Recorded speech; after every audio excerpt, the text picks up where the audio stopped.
Back in 2019, MIT conducted a terrifying experiment. After it ended, every single volunteer said the exact same thing. It sounds like a line from a sci-fi movie, but it's 100% real. They said, I feel like I've only been using half my brain my entire life. And get this, the experiment was nothing more than having them brush their teeth with their left hand for 2 weeks. Why did this happen? Today, I'm going to reveal the terrifying truth hidden behind how the human brain can evolve rapidly. Ever wonder why Da Vinci mastered both art and science at the same time? His notes show he could draw with his left hand and write with his right at the same time. Same with Nikola Tesla, he forced himself to become ambidextrous. You might think that's just genius-level talent. No, but Yale University proved that any ordinary person who starts doing things with their non-dominant hand will experience irreversible brain evolution in just 30 days. But here's the question, why does switching hands make your brain evolve? There's a creepy truth behind it. Benjamin Phillips, a neuroscientist at the University of Washington, ran an experiment. He had right-handed volunteers draw with their left hand for 20 minutes a day, for 10 straight days. The result was a shock to everyone. Their corpus callosum, the bridge that connects the left and right brain, increased in activity by 40%. Even crazier, this change remained 6 months after they stopped training. Phillips said something that sounds like science fiction. We basically rewired their brains. You might be asking, what even is the corpus callosum, and why does it matter? Let me tell you the truly terrifying part. Inside your brain, there's a structure called the corpus callosum. It has 200 million neural fibers, the largest white matter structure in the human brain. It's basically the highway of your brain. Every single signal between your left and right hemisphere has to pass through it. But here's the problem. When you only use your dominant hand, less than half of those 200 million fibers are active. The rest, they're like sleeping giants that have never been woken up. What does that mean? It means every single day, when you brush your teeth, eat, and write with your right hand, over 100 million neural fibers are just sitting there doing nothing. Weird, right? Wait till you hear this mind-blowing fact.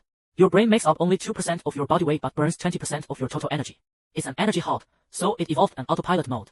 When you brush your teeth with your dominant hand, your brain is basically turned off. It runs on fixed neural loops, no thinking, no focus, just saving power. But the second you switch the toothbrush to your other hand, chaos happens. That awkwardness, that slowness, that frustration that makes you want to throw the toothbrush. That's your brain sounding the alarm. Sleeping regions are being forced to turn on. Stanford University found that when you start using your non-dominant hand, neurons begin to grow like crazy within 72 hours. This process triggers something called myelination. Simply put, your neurons start wrapping themselves in a protective layer that boosts signal speed by 300%. Imagine going from dial-up internet straight to fiber optic broadband. But that's not even the craziest part. Guess what happened next? Researchers at Nagoya University in Japan did a study. They had 32 volunteers practice using chopsticks with their non-dominant hand for 30 minutes a day, for 6 weeks. They found something even stranger. Not only did their left hands get more coordinated, their prefrontal cortex, the part responsible for decision-making and abstract thinking, jumped in activity by 60%. Do you understand what that means? When you're awkwardly picking up food with your left hand and dropping it everywhere, you're not just training hand-eye coordination. You're secretly upgrading your decision-making, creativity, and even your ability to solve complex problems. Oxford University calls this neuroconduction optimization. Meaning, when you train one skill, your brain secretly upgrades all other systems. It's like going to the gym to work out your legs and discovering your cardio and core strength all improved too.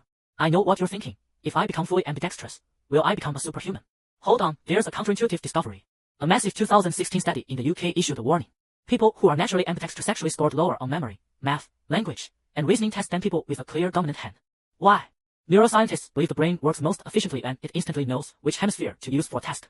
If both sides are equally strong, you get hemisphere confusion. It's like having two bosses giving you orders at the same time. You don't know who to listen to.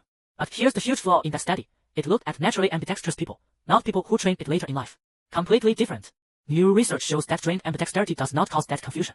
Instead, it teaches your brain to switch on demand like a skilled coder jumping between Python, Java, and C++. The key isn't making both hands equally strong, it's keeping your brain flexible. So how exactly should you train? MIT developed a 20-minute rule.